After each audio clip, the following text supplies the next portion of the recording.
Hi everybody, welcome back to the Sugar House. Michael here. We're just going to take a quick update. 2 weeks now. It's been 2 weeks since the fire in the Sugar House. We've had a chance to sit back and look at things, try to regroup, figure out what our next step is.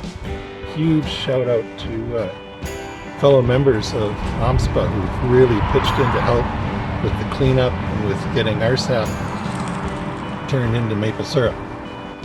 We tried to do that from here and tried to make the building secure for that, but it's just too much to clean up and make secure. So several other producers jumped in and said, we'll boil your sap for you, and what a blessing. So we were able to fill all our orders this year. Really thrilled about that, and just a huge shout out and thank you to all of them. Let's take a look inside and see what's happened.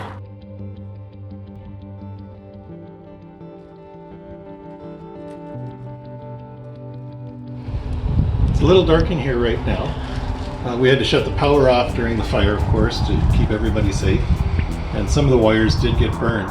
So until we go through and do a full inspection of all the wiring in here and know just what has to be replaced, that I'm leaving that power shut off. We've had 2 fire inspectors come through and investigate things. So we know that it was not a chimney fire. The chimney's in perfect condition.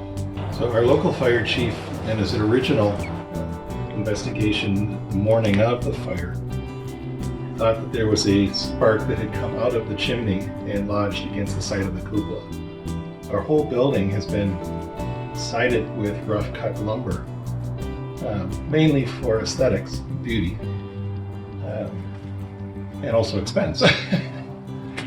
But apparently a spark came out, lodged against the building, and smoldered there for hours before it actually became a fire. So that was the initial assessment Monday morning.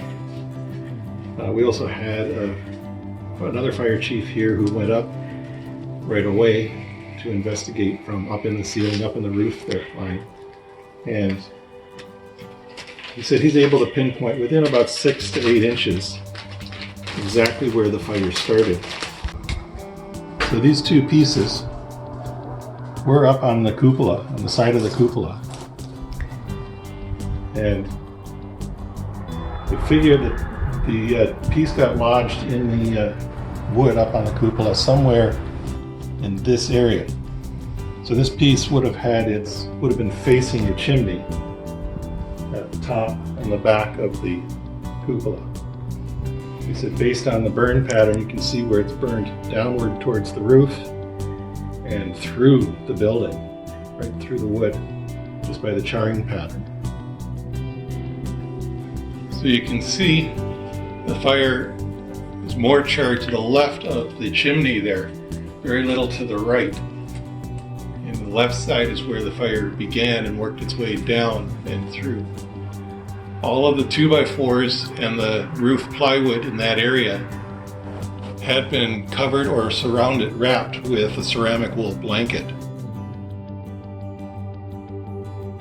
Fire preventative, which is not part of fire code or building code.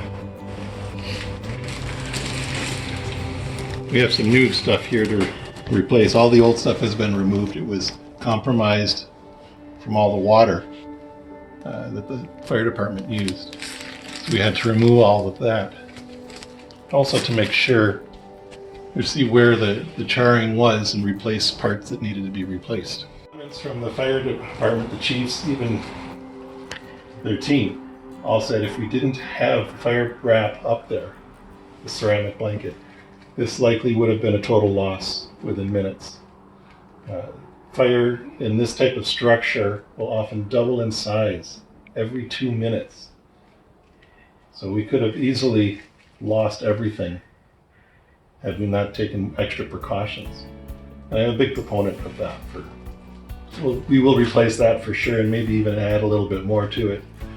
So the chimney's been inspected, pictures have been taken as well. The chimney is clean, no warping, no discoloration anywhere in it. So we're good to go. That's been okay for reuse. We have a tarp up over the hole where the cupola used to be. We've had some jokes about having the sky dome with maple houses here, opening that up to the stars. we replace the cupola.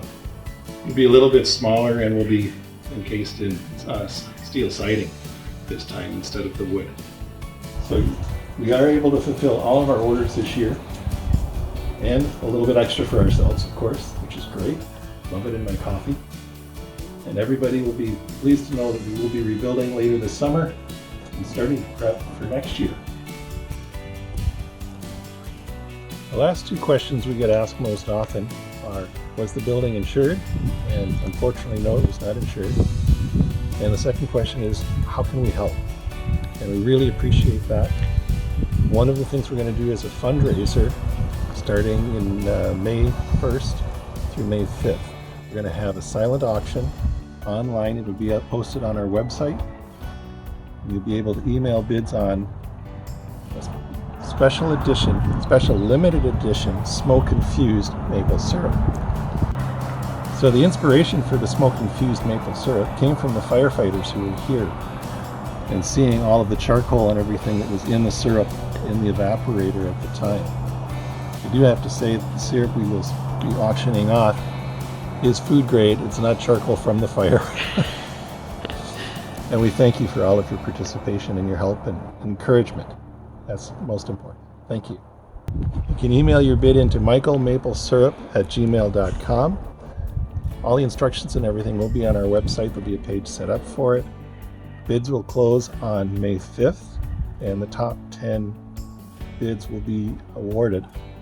You'll be able to check back every day to see where your bids are at or what the top 10 bids are. We'll post that every day and let people know so you have the opportunity to still take part in this. And we really appreciate all of the support and all of the help that we've received. And thank you very much, and look forward to the future.